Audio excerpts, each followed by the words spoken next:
Good evening, everybody, and I hope everybody's well and enjoying the sunshine. Just a few things. As was announced today, in the early bird for season tickets, we've sold 3,800, which is fantastic. Also, on the 25th of July, there is a Junior Reds party over at Foundation Park in the Dome. And it's £5 per child, and it's on social media and on the club website for the link to book that. So if your child, they should have finished school by then, wants a fun day at the foundation, that's where to go.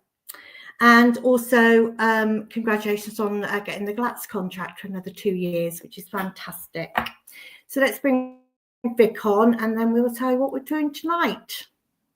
Yeah. Hi, Chris. Yeah, we got some friendlies to talk about as well. Yeah, I'm very well. We got some friendlies to mention, haven't we? So you got some dates for those? So it's the usual local ones. So on the 5th of July, we've got Supermarine. We have Melksham on the 12th and then Chippenham on the 19th. So that's not many Saturdays we've got to then sort of get something to do with before we're back into it. So that's good. So yes, so that's all done. So all those are on the website, and tickets are available from there. So tonight we have got the Rob from the Eady Trust and Neil from the Trust, and we're hoping to get Jez Webb as well. He may join us shortly. And because the vote is starting on Wednesday for the redevelopment. So I'm just going to bring Neil and Rob on now. Hi, Neil. Hello. Hi, Rob. Hi, Vic. Hi, Chris. Evening. Are you okay? Brilliant. Well, I'm going to leave you. So if there's any questions, please leave them in the comments box and we'll get through as many as we can. And I'll see you later. Thanks, Chris, very much indeed. Gentlemen, thank you very much indeed for joining us this evening. We thought it important to get not only the Trust view, but the Nigel Eady Trust view as well on the vote, not the vote, the redevelopment. And the special opening, of course, was the plans or the pictures that we've been shown of the redevelopment so far. So we thought it was appropriate to put that on at the start. Neil, can you just explain the mechanics of this thing? Because percentages, majorities, all that kind of thing. How many members have you got? What do you require for a vote either way? Sure. So where we are right now is we're just running our start of the month membership cycle. And so tomorrow morning, we'll have the final count of how many paying members we currently have. So to vote in this particular voting resolution, you need to be a paying member and you need to be aged over 16. So we think that will give us somewhere between 1,250 and 1,300 voting members. And we'll confirm that publicly over the next 24 hours before the vote gets started on Wednesday. So Wednesday evening at 5 o'clock, we'll send out to all those eligible members an email. There'll be 2 links in the email. One will be a link to the resolution, which is the formal document that sets out what people are voting on. It gives them the background of what this is all about, and it explains in some detail what it is they are consenting to. There's a second link in that email, which is a simple yes or no vote. Do people support that resolution? Do they support the redevelopment as set out by the club? On the terms that we've set out in that resolution. And it's a simple yes and no. For the vote to be valid, it needs at least 50% of those around about 1,300 members to participate. And of those who take part, the pass rate is 75%. So for the vote to pass, 75% of those who take part need to support it. And so we're going to run it for 7 days. People have asked why it's so long, but because we need to get over 50% of the members to participate. We wanted to give people plenty of time over a weekend to do that. So the vote will close at 5 o'clock the following Wednesday, and then we'll announce the results on Friday, the 13th of June. Good date to pick. In terms of people who can vote, I mean, people might hear this tonight and think, right, I better become a member of the Trust. Is that too late, or what is the situation there? I'm afraid so. It's too late for this particular vote. So the key thing in the Trust rules is that you're a paying member. So we have lots of people that sign up for the newsletter and the emails, but don't actually make a contribution. So this is for paying members. It's written into our constitution. So if you've missed out on this particular vote, there's going to be plenty more to come in the future. We've got the next business plan for the next financial year coming up. That'll be the next vote after this one. And I'm sure there'll be others in the future as well. So if you've missed out this time, sign on up, and there'll be more to come and play your part in deciding the direction of the trust in the future. Rob, good evening to you.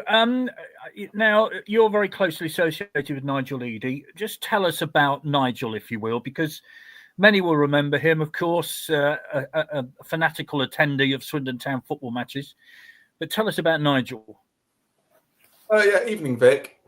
Nigel was a one-off. He was absolutely unique, and he took the definition of rose-tinted glasses to a whole other level. As far as he was concerned, Swindon Town were the be-all and end-all, and he lived and breathed for the club. He was a farmer, and he was best friends with my father. My father, John Carter, sat next to Nigel since just after the war, and they shared the ups and the downs of the club together. They sat next to each other at the World Cup final in 1966. And Nigel, he would do anything to watch a game of football with Swindon. I particularly remember one early season. I think we were away at Hereford, and myself and Nigel and my dad travelled to Hereford on a Saturday afternoon, and Nigel knew he should really have been on the farm combining the crops. And he was, every time we went past another combine in the field, he was, I should be farming. But he would not miss a game if he possibly could. And he loved the club. And that was why when he passed away, he had no dependents, and he decided that he would leave his worldly goods for the benefit of the football club. Well, that was back in 2012 when Nigel passed away. He had prostate cancer. So any of you over 50s watching, make sure you get your prostate checked. And Nigel had long chats with the club and with my father and with Gary Herbert. And between them, it was agreed that his funds would be left for the benefit of the club. And we've had 13 years then working our way through the process, to get to where we are today, with the ground now in this fantastic situation and opportunity now awaiting for development in the future. A question from Anthony Neal. What happens if the voting is less than 75% for yes or no? Is the proposal dead? You have to re-vote. What happens then? That's not Anthony Hall, is it? No, it's not. So it's one of these that, because the club have requested consent, it's a yes or no answer. And for consent to be granted, we need to hit the 50% participation. And of that 50%, 75% have to vote in favour. If either of those things don't happen, then the vote doesn't go through and consent isn't granted. So it's a high bar. People have asked why it's such a high bar. The reason the FSA, who our rules are based on, set bars like this so high for particularly big events is to stop small groups of people, and probably thinking less so about Swindon, but other trusts. But if you had a small group, a small membership, a very small number of people could influence significant decisions. So the idea of having that high participation bar is to make sure that everybody's getting involved, and the high pass rate is to ensure that people are aligned and are fully behind it. So it's a rule we've taken from the FSA standards, and it's something that applies to major voting activities. Rob, now obviously you've mentioned Nigel's devotion to the football club, and many who've been, of course, to the wonderful Foundation Park will know that his scarf is displayed there, that wonderful scarf that we all remember. What do you think he might think of this at the moment? What would you, I mean, where would you think he is? I'm not trying to influence people. I'm just trying to get what you say to often think about when Nigel is thinking. What would he think about this? Yes, that's correct, Vic, our responsibility to Nigel as trustees is to make sure that the funds he left have been spent in the best way possible. And of course, we could only ever spend those funds once, which is why it took a long time to get to the situation where the ground was purchased. And that was achieved by people like Neil and Rob Angus and a few others doing a tremendous amount of work behind the scenes, for which I hope they are duly recognised. But our position is that Nigel wanted to see the club improve and progress. And one of those obstacles was when the ground was owned by the local authority. And so releasing the ground from the local authority was a significant achievement, which I don't think Nigel ever envisaged his fund would be able to achieve. But we were able to do that. But the next stage now is to see the ground be moved into something that Nigel would look down from above and say, wow, haven't they done well with my legacy? And our position of Nigel's trustees is we want to see positive development at the ground. And we are fortunate in the fact that the plans that are before us, we believe are good. They may not be perfect, but often the enemy of doing anything is trying to achieve perfection. Well, sometimes perfection's not possible, but these plans are certainly good. And so we hope people will vote and will consider that it is time for development to progress at the county ground. This is from Paul. Should the club be giving fans a view of the total redevelopment of the Don Rogers will downsize that stand capacity-wise? What happens to the rest of the ground is surely important. Neil, it might be put to you that it's only a very small percentage of fans who are actually voting in this, but I'm guessing you'll counter the fact that you are part of the JV, as is the Nigel Eady Trust, as is the club. Can you just explain how that JV works? Yeah, so, I mean, picking up the point that Rob was making about Nigel's incredible legacy, I mean, not only did that legacy allow the stadium to move over to the ownership shared between the club and the supporters, but it's also allowed the joint venture to be put together in a way that allows supporters to have a say in things that we're voting on this week. And a lot of people over about 8 years worked really hard to pull this together. We benefited from some fantastic free legal advice, which would have cost a fortune. And people like Steve Myton made it his life's work over the 10 years that he was chairman of the trust to bring this about. And all of that happened 2 years ago. And now here we are with the ability for trust members to play their part and kind of recognise Nigel's incredible legacy in taking this forward. So from a joint venture point of view, the joint venture company is 50% owned by the club. It's 50% owned by the trust. And because the trust owns 50% of the company that owns the stadium, that's why the club as tenant comes to the joint venture and asks for consent to undertake any type of development work of this nature. The board of the joint venture is made up of 6 people, 2 from the club, 2 from the trust, and 2 from the Eady Trust. And we're very lucky to have Rob and Jez Wood, Jez Reb on the board with their professional experience, but also bring into the table kind of the knowledge of what Nigel would have wanted, and to take that legacy forward. So it's a good tight working group. We have some fairly robust exchanges at times, but it's professional and it's got us to where we've got to today. Yeah, I remember being at the news conference when this was announced, and there was a great deal of optimism. Rob, do you think that optimism has dissipated a bit? Or I mean, it was a great day, wasn't it? I mean, there we are, where fans are, owning a football ground, thanks to Nigel Eady and his wonderful legacy. Do you think that view has dissipated a little? Not a bit, because for those of us that were close to the process, there was always a lot of realism as well as optimism.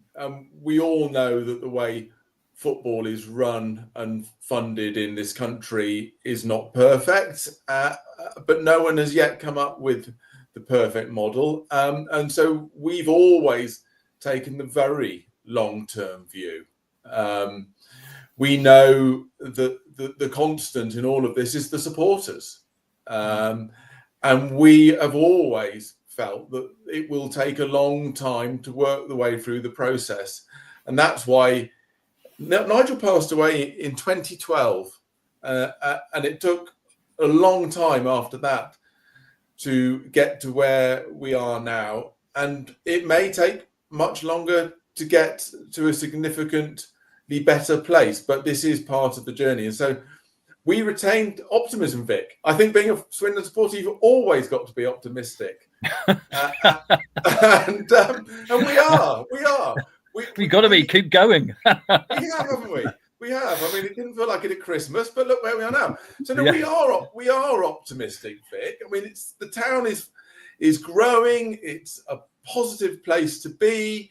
There is no reason at all why this, by the county ground, the Nigel Eady county ground, should not be a fantastic place for supporters to go and be part of the community and really enjoy their football, but also enjoying meeting their friends and family in a fantastic environment, which is, let's face it, a lot better than it is at the moment. That ground needs a huge amount of work, not just in the Don Rogers, but all around the ground. And I think everyone involved in the board recognises that. But this is the start of the process. And I'm sure you'll come on to this with Neil. There was, much consideration to where to start. Don Rogers is where we're starting. Yeah, there's a question which I'll find in a moment about this. Bear with me because they're coming in thick and fast, as you'll no doubt. This is from Sean. Hi, Sean. What's the score on the bank? That can be filled for Rovers game next season. And if we go up, surely we're going to miss out on extra revenue with fair few clubs with their fan bases in that league. Now, Neil, I understand you can't try to influence the vote one way or another. As a former BBC journalist, I understand that completely. But there is a lot of talk about the Stratton Bank. Why aren't they developing the Stratton Bank? Why aren't they developing the Town End? Why aren't they doing up the Arkles, John Trollope stand? What's your personal view on that? Can I ask you that? No, but I'll tell you what the club's view is, though. So I think if Clem Morfuni or Anthony Hall was on the call right now, they would tell you that one of the key things that they're looking to do is to increase revenue at the club. The trust have criticised the growing gap between revenues and debt, and so we would welcome the focus on how to increase revenues. So their answer to that is to look at investing money into parts of the stadium that can drive revenues quickly. Now, I think as supporters, we would all love to see something done with the Stratton Bank. And we know the Town End is in desperate need of some love and care as well. We know the toilet facilities around the stadium are pretty grim.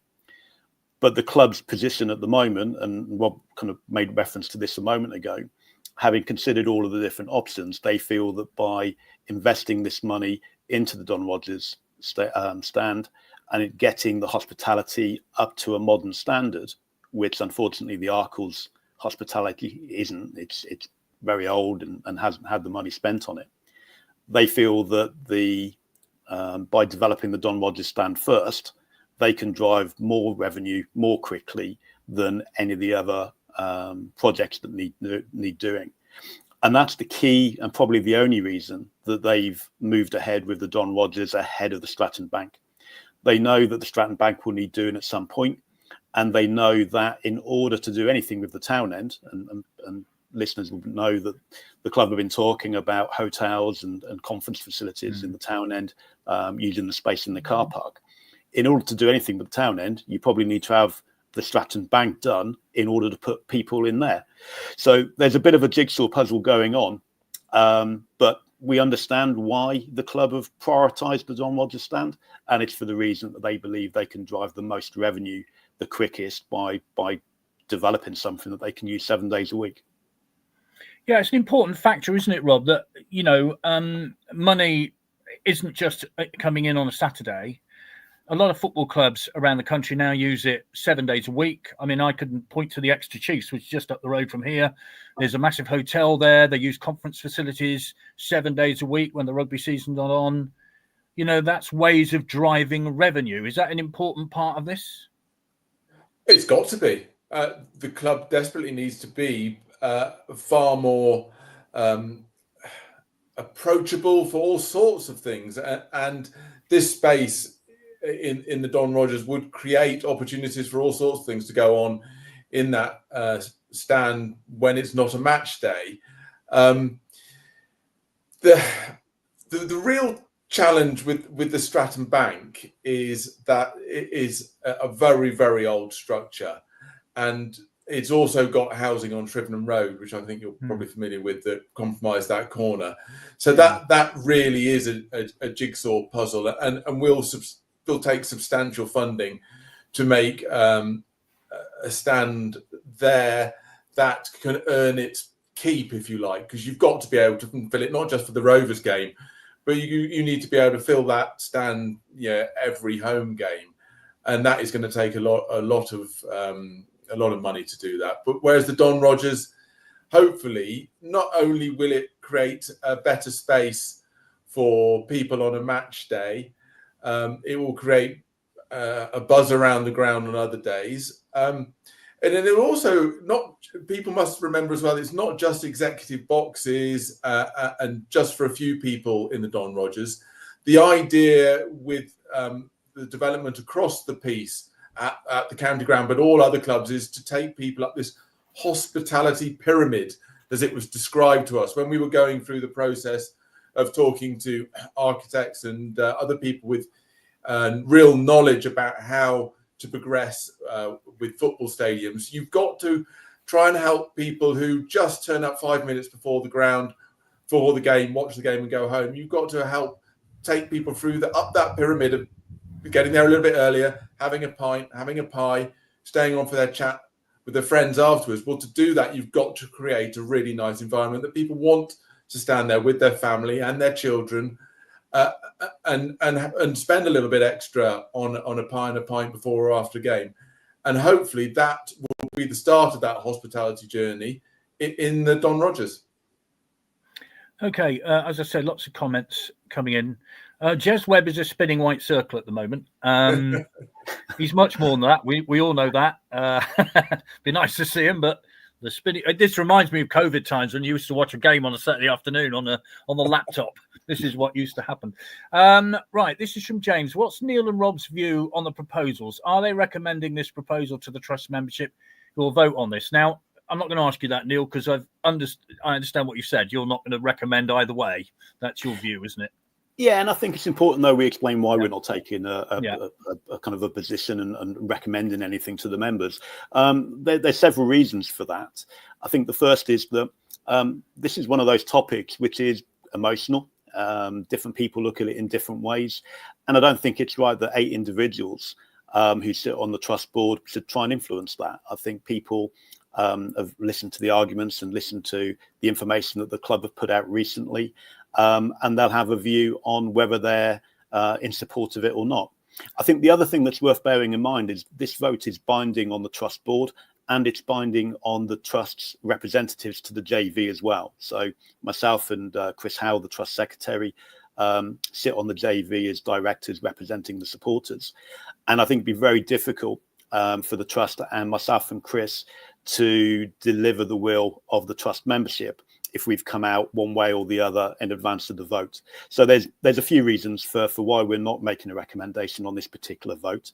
And that's just 2 of them. Okay. This is from George. If I put this to you, Rob, this isn't a question. It's my feelings on the Don Rogers project. It looks like a reasonable, if somewhat overblown project, and I can understand why the Don Rogers was chosen in terms of project viability. The payback time seems a little optimistic, and the overall cost will inevitably rise. But I have no confidence in the current ownership to carry out the project successfully, and I don't want the club to bear the greater debt that would be put on it. That's from George. Thank you very much, Dee, for your email, George. Now, as I understand it, Rob, perhaps you can clear up the funding things for us. 3 million is the projected cost. 1 million comes directly from Clem Morfuni, and then £2 million comes from loans which he will obtain, and they will be given back to the club interest-free. Is that as you understand it? Yes, I've got access to the same information that's been put into the public domain. That we have had, as Neil says, some robust conversations about how this work will be funded, and that's the response we have received. I think we, as Eady trustees, have always been slightly careful about the stance we take with owners, because we are conscious that owners will change over the years, and our focus is very much on the ground. And have we got plans in front of us that we are happy with? And I'm pleased that we do have the funding. If the planning is granted, well, that is down to the owner of the club at the time. And one must remember, if a planning permission is granted, that is for the benefit of the club. That does not stay with the owner, that stays with the club. So it may well be that there could be a different owner in the future. Who knows? But so if Clem Morfuni sells up the interim, say, the owner who comes in has that planning permission, is what you're saying? Neil? Yeah, that's right. So the planning permission goes with the ground. It's not associated to a particular individual. So the planning sticks with the land to which it applies. And the same, and we're getting into some technical detail now, but there's something called a license for alteration, which is the document that sets out what the landlord is consenting to in terms of changes to the ground. That will be in the name of the tenant, which is the club. So were the ownership to change now or sometime in the future, the planning would stick with the ground, and the license for alteration would stick with the club. Okay, fair enough. Here's another one from Darren. The toilets are a disgrace around the ground. That needs to be sorted ASAP. I'm sorry, for boxes for use should not be a priority over fans' needs on a match day. I mean, what would you say to that, Rob? I mean, we all know, you've alluded to it before. I mean, football grounds facilities generally are pretty bad. I mean, especially in League Two, we've all been to grounds where, we go, oh, goodness me. What about that? Shouldn't the work done on the general facilities been done before the brand spanking new boxes? Our view, Vic, it's and, not or. It is definitely and. We had a very good exchange of views, robust exchange of views, when we were going through the plans, the first draft from the architects. The architects had focused significantly on the new development on the mezzanine. And it was pointed out strongly to Clem and Anthony that it had to be inclusive of all those other facilities, particularly on the ground floor when you come through the turnstiles and what you're facing in front of you. That had to be part of the plans. And to be fair to them, they took the plans away, they went back to the architect, and the draft that we were issued after that did include improvements on all of those facilities. And it is a constant request of ours to the club to improve the facilities, particularly in the female facilities as well. I mean, the men's is bad, and I understand the females' toilets and facilities are terrible. And the club are very well aware of our views on that. But we see it very much as an and, Vic, not as an or. Fair enough. I mean, the fact of the matter is, Neil, most of us just want to turn up on a Saturday, watch a game of football, and in reasonably comfortable, conditions. I mean, I've been going to the town since 1968, and the toilets in 1968, believe me, were far worse than they are now. But you take the point I'm making. You just want to turn up, watch a game in reasonable comfort, and then go home. That's generally what most people want to do, isn't it? Yeah, and you're right, Vic. I mean, in all the years that I've been going, it's not like we had anything better kind of decades ago. But the flip side is that the people now want to bring the next generation of town fans to the games. It was great to see so many kids there for the last game of the season. There needs to be a greater focus on generating that interest. And Shane and the team over at Foundation Park do a fantastic job in engaging with schools and the local community. And what those kids must think when they walk into some of these toilets in particularly in the town end and the Arkles. Yeah, I mean, we're not helping ourselves. Rob's right. We've talked about this at length for the JV. It's been talked about at the advisory board as well. The club acknowledged that it's not good enough. I think it's now about action. And I think there's going to be some deep cleaning going on over the summer break. But it's going to need more than just to clean. It definitely needs money spent on the toilet facilities. A, just because it's the right thing to do, and B, if we really want to start driving the next generation supporters through the turnstiles. Yeah, maybe we'll get onto the Junior Red success towards the end, because that's been a major success, the running of the Junior Reds, thanks to Caroline and her team. This is from Kevin, Rob, and it's similar to a question I put to Rob Angus when he was chief executive many years ago. How long will all this take to do all the ground improvements? I'm getting old now. And I said to Rob, I'm cracking on a bit. I'd like to be around when it's all done. So is there a time scale? I know there is a projected time scale, but that also depends, of course, on promotion to the championship within the 6 years. Nothing's certain in football. All we want really, first of all, is promotion out of this league, quite frankly. And Mr. Holloway may well help us deliver that. But what is your view on how long this would take? Well, if by this you mean specifically the Don Rogers work, we've had various discussions about construction work and could it be done in an off season. So, if we were in a situation this time next year, could they get in there after the final game of the season, do all the work and have the stand open again by the time the next season starts? It might be a big ask, but that would be certainly the aim. But if you also mean the wider redevelopment of the whole ground, then we are talking much longer. And there has been discussions of a master plan. And we've been backwards and forwards over the pros and cons of having a master plan, because you could get lost in the weeds of a master plan if you're not too careful, and actually miss the opportunities to work on the Don Rogers stand and do the other things first. So the club are very much aware that the whole ground needs working on, but the Don Rogers is where it's going to start. And specifically, I would hope that they could do the Don Rogers in an off season, and so we wouldn't lose too much opportunity for the facilities to be enjoyed right from the start of a new season. And hopefully that would be the season after this one. I'm just trying to remember. I think the Don Rogers stand itself was put up in a close season, wasn't it? They ripped down the old Shrivenham Road stand and put, Mr. Webb's joined us. There he is. Hello. Are you there? Sorry, I don't know what's happening. I'm sorry. I hope you can't see my shirt, but it's a very floral shirt. That's all I can say. And congratulations on joining. We had a spinning white circle for many, many minutes. It was very. I hope you made the most of it, Vic. Good to have you along. We'll get to you in a minute. I think I'm right in saying that the Don Rogers was put up in the close season when the old Shrewsbury Road stand was pulled down, wasn't it? So that was quick. I think it was.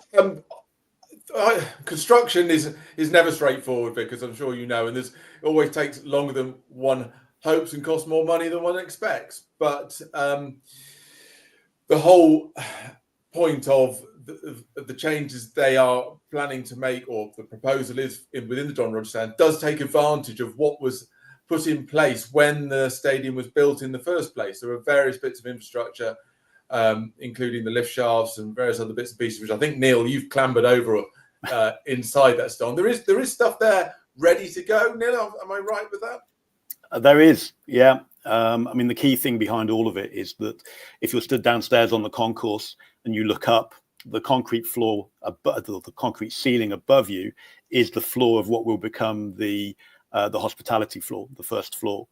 And that's one of the reasons why the club have gone with the Don Rogers stand first, because there is a framework there that they can slot the hospitality into. If they had to build that floor and everything that went with it, then I think it'd be a much more complex and difficult project. But yeah, there's 2 emergency staircases, there's a lift shaft, and there's a floor. So it's a good start. Yeah, there are no lifts within the county ground at the moment, which, of course, in these days and day and age, you really do need lifts for accessibility, don't you? So, yes. Now, Darren's put this point on, and he says, "Evening, Jez, someone who knows how to run a football club." And I was going to ask you about that because, my goodness me, if anybody knows how to run a football club, it's you on this panel tonight. I've never run one. I'm guessing the other two gentlemen haven't. You know all about it. What are your views? Where are you with the Nigel Eady Trust? You're part of that, and what are your views on this? Yes, no, I'm honoured to be on it, and with Rob, who's we've grown up together, and Nigel took us under his wing. We were a very young age, and we're both very honoured to make sure everything's looked after. Rob and I, our firm belief is, what would Nigel have wanted? And he was a very shrewd man, and Nigel would have almost certainly wanted a development of the Don Rogers stand and not the Stratton Bank. That would have been his first move, I'm sure. Running a football club, it's slightly different levels, obviously, three or four levels below Swindon Town, but it's very difficult. It's really difficult because, it's people's opinions all the time, which is fantastic. But there are so many different opinions, and you'll never keep everyone happy. And as long as people don't take it personal, then I'm fully embracing everyone's opinion on all matters. But it's not easy running a football club. It's not. It's very, even at our level, extremely expensive. It's a bottomless pit. All you're looking for is the next player to come along that you can sell to help put into different ground improvements.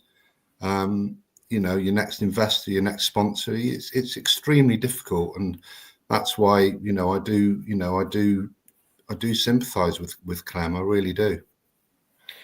We should say, of course, I think you've announced that this is your last season, isn't it, at Supermarine? Just explain the reasons for that, if you will.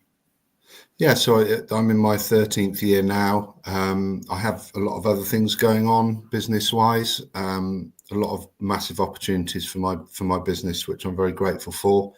And I am looking for future investment at Supermarine, whether that means a complete buyout or 2 or 3 partners, investors.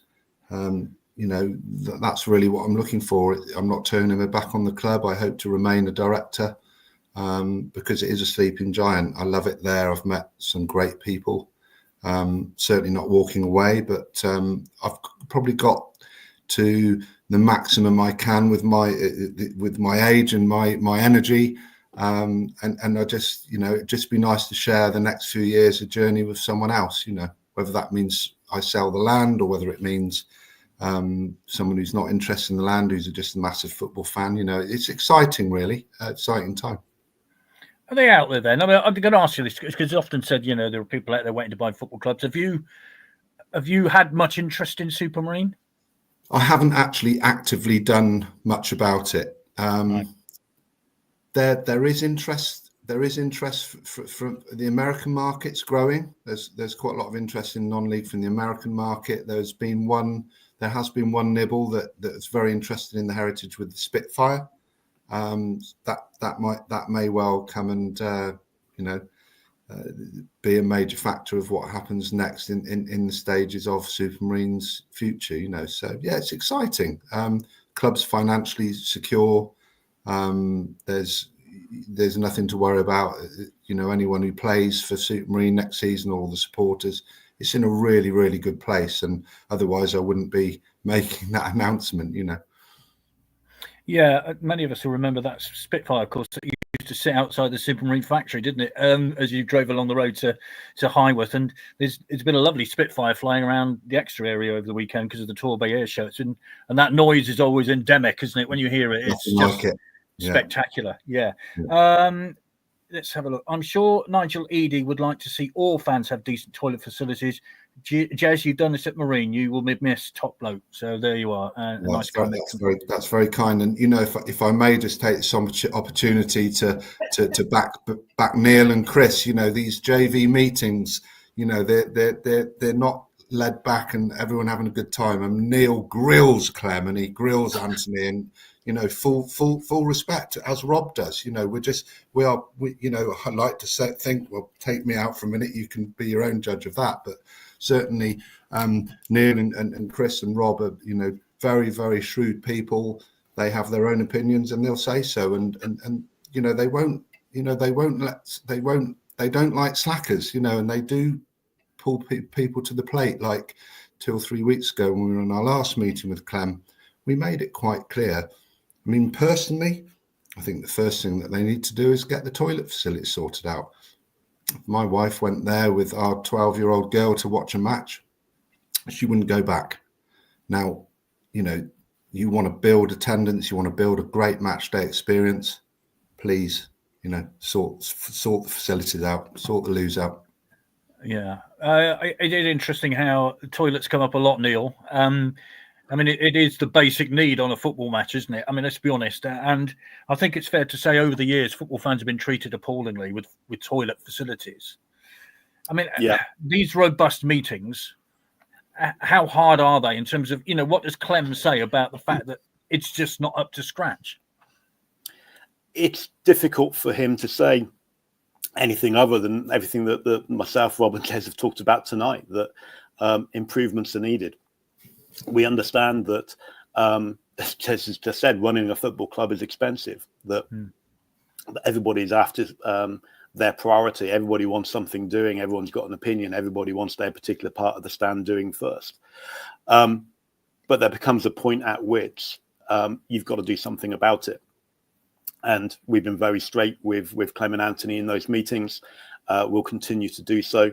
We don't say anything publicly that we've not said to their faces.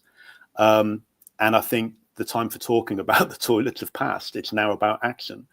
I think that there is a opportunity to link the toilets into the Don Rogers redevelopment. I think people understand that the club will drive more money through hospitality rather than the regular supporter, and that even the upgrade to the general open areas of the Don Rogers stand down on the concourse are going to be of benefit to people in the town end or in the Arkles. So I think it's important that the club deliver a package of improvements in the Arkles stand and in the town end. I don't think anybody's expecting gold-plated toilets, but there's work that can and should be done in those other two stands at the same time that the hospitality is being rolled out in the Don Rogers. Rob, you'll be aware, of course, there's been a lot of discussion about displacement.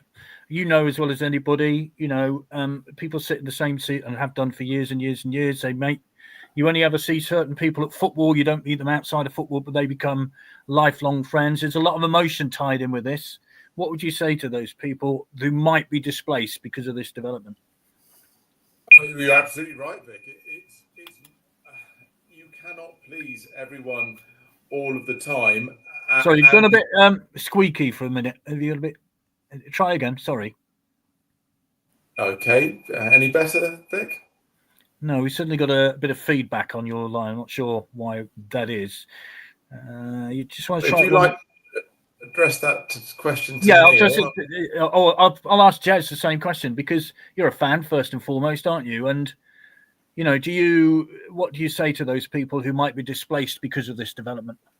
Yeah, huge fan, but been a Swindon fan more than a Supermarine fan, or longer than a Supermarine fan. But I'm sympathetic with those that have been asked to move. I'm probably not going to get any friends here, and I just encourage people to maybe just put that aside for a minute and just look, just look for progression in the club, and look to the future. And these things do have to happen for progression.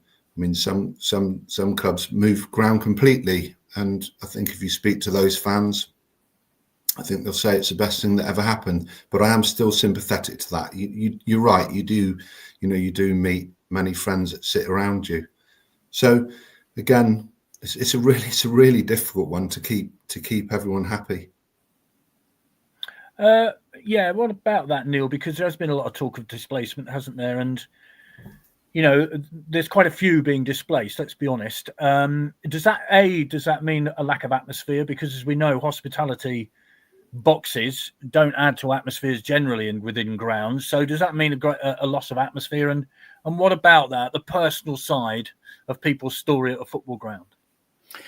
Well, both myself and Chris Howe, who I mentioned a moment ago, both sit in the area affected.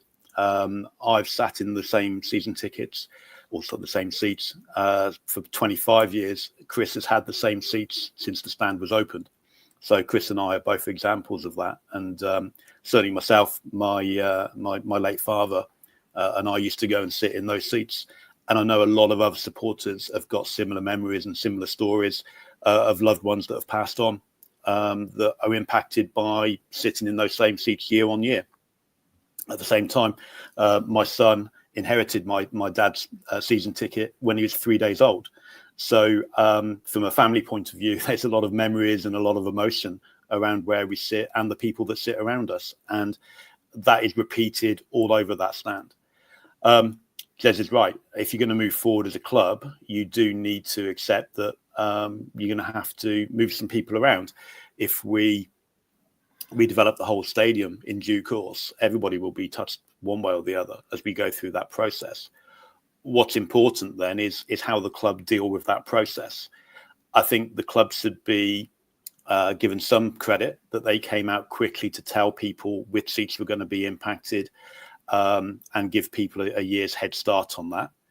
I then think it was unhelpful that they gave out dates that weren't accurate, and the rumours started going around that some people went in and reserved their seats for the 26-27 season outside of the dates that the club had provided. And that created 2 or 3 weeks of frantic phone calls, lots of messages coming into the trust, people thinking that people were being given priority. So I think that part of the process wasn't particularly helpful. They've now put a pause on everything until the outcome of the trust vote is known, and I think that's the right thing to do. And then if it's a yes vote and things move forward, then all of that can be addressed again. But yeah, it's a real emotional pull, and I for one would be very sad to leave the seats that we've sat in for over 25 years. Rob, can you clear up the planning permission thing? It was said that it has to be lodged with the council within a certain length of time, otherwise the council has the right to buy the football ground back. Can you just clear that up? Is my microphone any better now, Vic? Excellent. Very good. Excellent. I pressed the button. I don't know what I did, but anyway. Yes, when we were going through the process of purchasing the county ground from the council, there was that condition implemented that, and it's there to make sure that the owner of the ground, the tenant of the ground, it spends some money on it. I don't suspect Swindon Borough Council really want to repurchase the ground, but it is a condition of the sale that they could. Neil is very familiar with the workings of that particular detail. Neil, have you got anything to add about that particular aspect? Yeah, I think I'll probably add 2 things. One is that the idea behind it was to ensure that the club didn't take a 250-year lease in the stadium and then just sit on it. That it was everybody recognised that redevelopment was needed, and that was part of the deal that the club signed up to 2 years ago when all the contracts were signed. I think the other part is I think the leader of the council was on the record back in January on BBC Wiltshire saying that if redevelopment didn't happen within the timeframes expected, that they were open-minded to what would happen, and even floated the idea of a joint venture with the supporters. If it did drop back into the council ownership, then they were certainly, it was considered at that point whether they could then do something with the supporters in the same way as we have with the club. Let's hope that we don't get to that stage. Let's hope that we can work our way through all of this. I think a question that's been asked of us several times over the last few days is what happens if there's a no vote? And does that mean that's the end of everything? And a no vote would be a response that we would take back to the club. We would sit down with them and explain to them why we believe they've got a no vote. And then it would be up to them to decide if they want to address those issues or how they could address those issues, and decide if they wanted to then take it back for a further vote. So a no vote isn't the end of the story, but then the ball does go back into the club's court in terms of whether they want to address whatever the reasons were that a no vote came about. It might be said that, you know, people will vote no because they don't like the owner. In your view, is that a fair way to make their decision? It's not for me, Vic, to say why people should vote yes or no and for the reasons for it. What I can tell you, and I don't think there's any surprises here, there is a fairly decent split in the Swindon fan base at the moment. We've seen that through the consultation that the club have undertaken and the consultation that the trust undertook.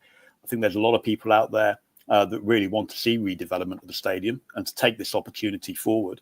But at the same time, there's a fairly decent size of group of people who are concerned whether this is the right project at the right time with the right money and the right owner.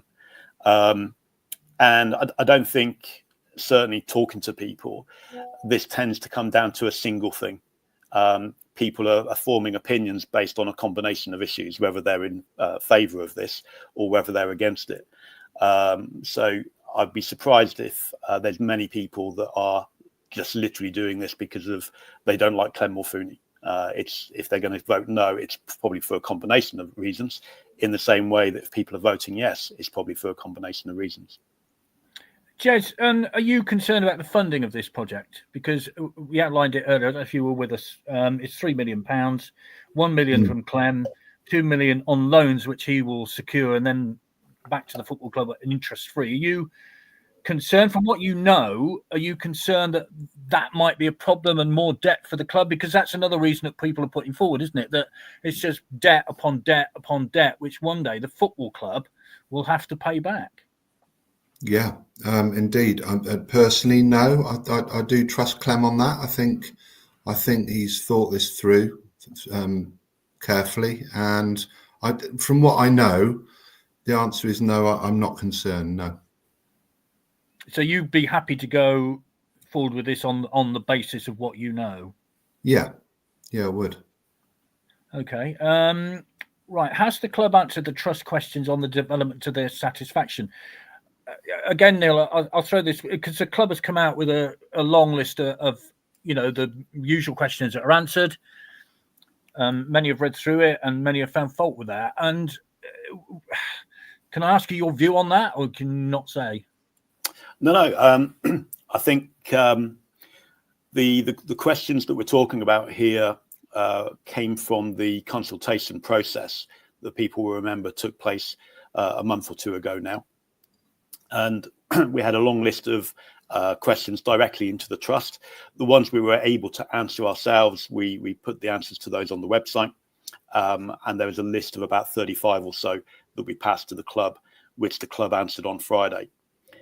I think it's good that they've answered. I think it'd been disappointing if they hadn't. I think it would have been helpful if they could have done that maybe a week or two before, because there's already follow-up questions that we're receiving about those answers that would have been helpful to the debate and helpful to the conversation if there'd been time to get into that with the club with follow-ups. But being so close to the vote, that unfortunately isn't possible now. So it's good that they've answered them, and our members will need to look at those answers and consider that amongst all the other things to consider when they decide whether they vote in favour or not of the vote resolution when it comes out on Wednesday. Okay, a couple more comments have come in. Hi, Matt. It doesn't need to be about the owner's popularity, but it should be about his track record. The club shop, the Legends Lounge, the fan park, statue park, etc. We'll ask about the statue park in a minute, because I think that's outside of the club's remit, isn't it, Neil? We'll get to that in a minute. Tony says supporters must take the vote. It's about the club and not owners. The club has been here longer than any owner. It puts the club in a better position of any future sale. Just to clear up Statue Park, if you would, Neil. Sure. So people will be aware of the Don Rogers statue that we commissioned, I'm going to say 3.5 years ago now. As we got to the end of that process and the statue was sat in the sculptures warehouse in Scotland waiting for a home, it was pretty clear there was nowhere obvious to put it around the county ground stadium, particularly with talk of redevelopment going on as well. So outside of the joint venture process, the club, the trust and the ED trust got together. We all donated a third each. Steve Myton helped project manage that on behalf of all of us. The actual contract was placed by the club itself. So it was a collaborative effect between the club, the trust and the ED trust. And it provided a home, a statue for Don. Is it perfect? No, it's not. I know the hogging surface in particular, when it gets wet, is pretty horrible. We had to use something that was going to allow the water through it. That was a condition of planning and the council. I don't think any of us really wanted to go with that material, but it was we were running out of time. We needed to get something built. Otherwise, Don would have ended up in the middle of the car park. And I don't think that was anything that any of us wanted. So it's something to develop. It's something to build on. We're really proud of the statue and the memory to the 1969 team. And I hope people put their focus on that rather than on the gravel that surrounds it. Yeah, it's a magnificent statue, and of course we're looking forward to the John Trollope statue as well, which will sit at community at the Foundation Park. Rob, can I ask you this? As you'll be aware, there's a great deal of divide amongst supporters at the minute. You know, there's a lot of comment being thrown about here, there, and everywhere. What would Nigel make of this? Because I'm guessing he would say, well, everybody's entitled to their opinion. You know, and if you don't agree with somebody, it doesn't make you a bad person. I'm not putting words into his mouth, but I'm kind of guessing that's what he would say. Well, Nigel would not be happy with anything. You've gone very quiet again. You just get closer to the microphone. I'll try a bit closer, Vic. Any good? Yeah, brilliant. Yeah. Nigel would not be happy with anyone who criticised the football club. He was absolutely clear on that, and particularly referees who gave penalties against Swindon Town were definitely not popular. But no, he would always insist that all supporters get behind the club. And if I'm honest, I think where we are at the moment is not a long-term solution, Vic. We can't stay where we are. So we have to ask ourselves, where are we going? And we have got to progress and develop the ground in one way or another. So however this vote goes, this is still just the start of the journey. The county ground cannot stay as it is at the moment. It has got to improve.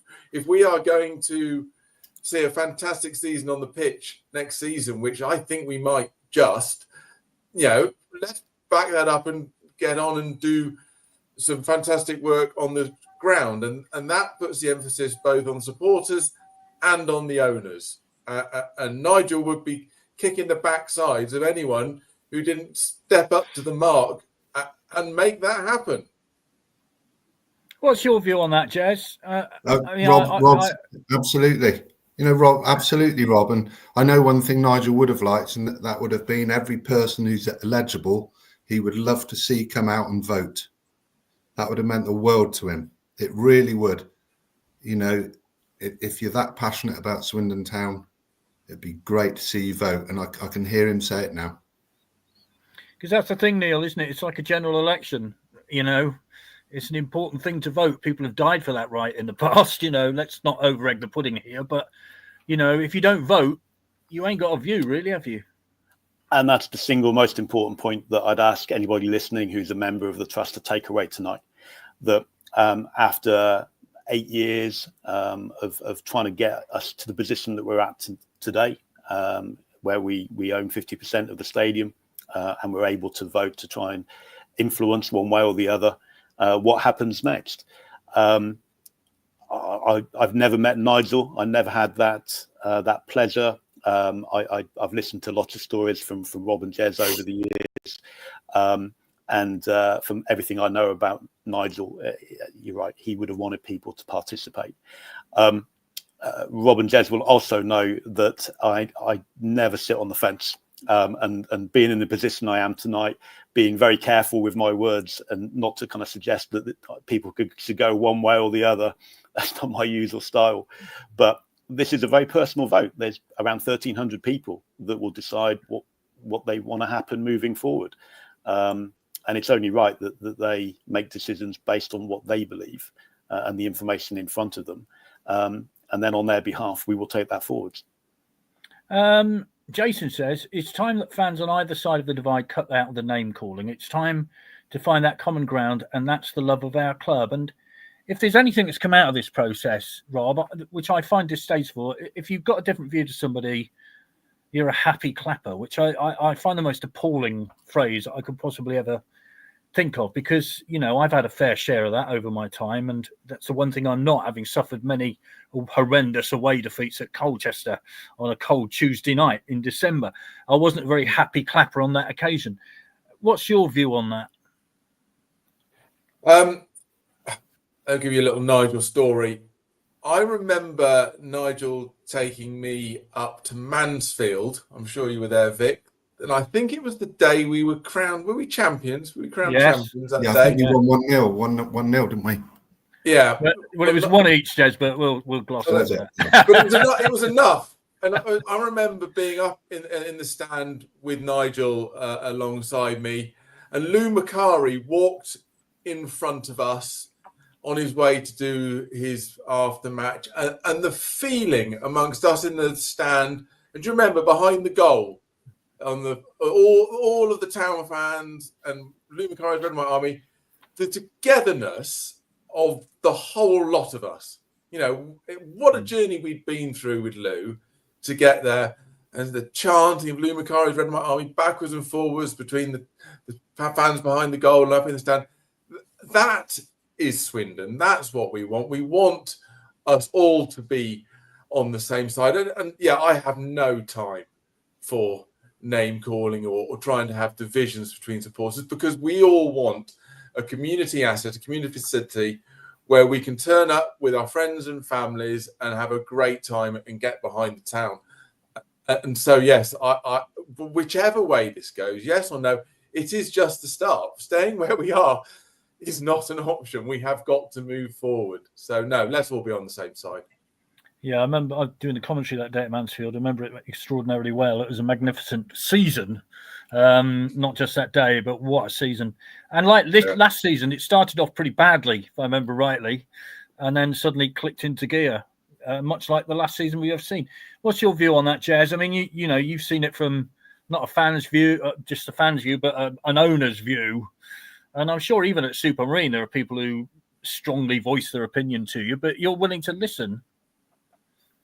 Yeah, I'm willing to listen, and I think, you know, when you take that role on, you absolutely have to, you know, be prepared for flack. You can't moan at getting flack. It's you do it because you're passionate, and you try and keep everyone happy and do your very best. I love Supermarine; it runs through me, same as Swindon Town, and I know it means a lot to Clem. It really does mean a lot to Clem.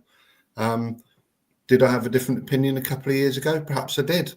But getting to know him over the time and seeing him in the meetings and watching being grilled by Neil, and, you know, it's been lots and lots of fun. I just think we owe it to Nigel. Let's get out and vote, those that can. And just, you know, Rob and my job is to look after Nigel's legacy. Well, and a very quick story about Nigel Eady, one that I hadn't heard. 2 nights ago, I was out at dinner and someone said, "Oh, you're on the Nigel Eady Trust with Rob." And I said, "Yes." He said, "Did you ever hear the story about Nigel when he fell out with the landlady of the Bell in Farringdon?" And I said, "Well, I heard he'd fallen out with her a couple of times." "Well, this is a different one." And she found him in one of the spare bedrooms upstairs dancing with the grandfather clock. That was one of my favourite. Nigel Eady. I mean, he was just magnificent man. Yeah, I got a Lou Macari story like that. He went around the hostel in Shrivenham Road, and he found one player dancing with a frozen chicken, but we'll leave that one there, shall we? Okay. What else do they do after training? You know, who knows? We'll wrap this up in a minute, gentlemen. Thank you so much for your time. But this is from Paul. Clem said to me prior to taking over, he wanted the county ground fans would be proud of. Does the trust think he's capable of that? Again, I don't know what you can say ahead of this vote, but, you know, would you be able to say yes or no to that? I think that's really difficult for me to answer tonight. If ask me that question when I'm back on, Vic, because whatever I say, part of mine and the trust challenge at the moment, whatever we say, we get challenged from one side for saying too much, and we get challenged from the other side for not saying enough. So we're never going to be we're never going to keep everybody happy, and that's not why we're here. But ask me that question the next time I'm on. All I'd say at the moment as we close this off is two things. I mean, I thank Rob and Jez for their support on the JV board. A lot of hours and a lot of time and energy has gone into that over the last few years. And if there's one message to take away, that is, please keep an eye out for those emails. The vote opens at 5 o'clock on Wednesday, and please play your part. Okay. And Jez, of course, on the 5th of July, you'll be entertaining the town, won't you? Ian Holloway's Swindon Town will be at the Wedgwood Stadium. Yeah, absolutely. Swindon Town have been so supportive of Supermarine over the years, and very kind to give us a first friendly this season. I think it'll be bumper. I really do. There's so much interest around Ian Holloway and what he's done, and the players he's got in, and the ones he's bringing in, the ones he's talking to. So it'll be rammed. It'll be really rammed. And you know, thank you to Swindon Town as always. Yeah. As I was explaining to Chris earlier, my great nephew's getting married that day. I've got to try and juggle a wedding and maybe a bit of football at Supermarine. But hey, no, that's the way it is, isn't it? Neil, Rob, Jez, thank you very much indeed for joining us. It's great to have your company, and I hope we've touched on many of the points that people need to think about today. We've learned a little bit more about Nigel Eady, the great man. One more question, Rob, which I forgot to ask you, but I will ask you now. It was a one-year deal, the Nigel Eady County Ground. What happens to that now? Well, I'm not sure, Vic. I hope Clem and Anthony, if they don't have a better offer, will continue to let the ground be known as the Nigel Eady County Ground. It's certainly a fantastic legacy to the man, and we've been very pleased that it was named that this season and hopefully next season as well. Okay, fair enough. Chris, there you are. A lot of debate, a lot of questions, a lot of comments. So great to get them put to the respected gentlemen tonight. Excellent. Thank you very much, guys, for taking the time to come on. And I know some things are very difficult to answer and everything, so we do appreciate your openness where you can be. Please don't go away, the three of you, just stay where you are. Vic and I will be back next week. We don't know what we're going to talk about yet, so if anybody's got any ideas, please let us know, or we'll just come on and just whatever. But we will be back next Wednesday. No. As we say, we'll just whittle away. So yeah, please join us next week if you can. As Neil said, look out for your emails, for your links, any issues. I'm sure Neil and the guys at the Trust will be open to questions and everything. So contact them if you've got any concerns or you don't know what to do or you haven't got the link or whatever. So please do that. And we will see you next week. Take care, everybody. Bye-bye.